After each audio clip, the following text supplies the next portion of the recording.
آج میں آپ کو ایک ایسا عمل بتانے جا رہا ہوں جس کو کرنے کے بعد جو دعا مانگی جائے وہ قبول ہوتی ہے۔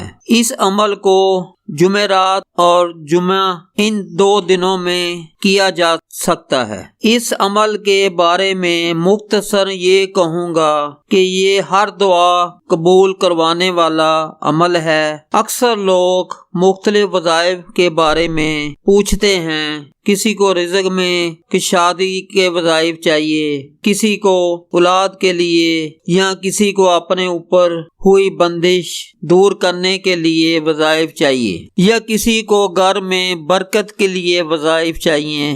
لیکن آج آپ کو جو عمل بتانے جا رہا ہوں اس کو آپ آل ان ون کہہ سکتے ہیں۔ چاہے آپ کی حاجت کسی بھی قسم کی ہو، آپ اس حاجت کی تکمیل کے لیے اس عمل کو کر سکتے ہیں۔ ویسے تو اللہ تعالیٰ کے بنائے گئے تمام ہی دن بابرکت ہیں، لیکن جمعۃ المبارک کو خاص فضیلت حاصل ہے۔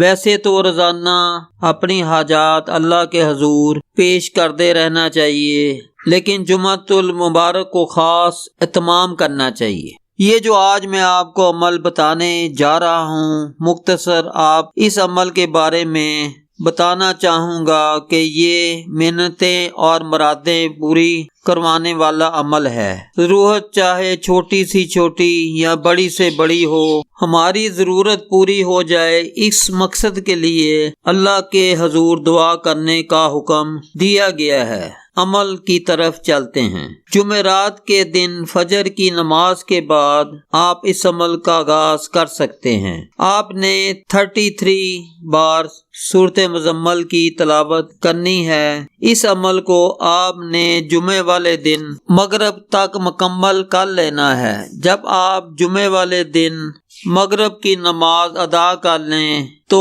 2 رکعت نفل صلاۃ الحاجت کی نیت سے ادا کر لیں اور اللہ تعالیٰ کے حضور گر گراہٹ کے جو دعا مانگنی ہے مانگ لیں۔ انشاءاللہ اللہ کے حضور یہ دعا قبولیت کا درجہ حاصل کرے گی۔ ویڈیو کو لائک اور شیئر کریں۔ میرے اس چینل کو ابھی تک سبسکرائب نہیں کیا تو ابھی سبسکرائب کر لیں۔ اس کے بعد بیل کا آئیکن آئے گا، اس کو بھی کلک کر دینا ہے۔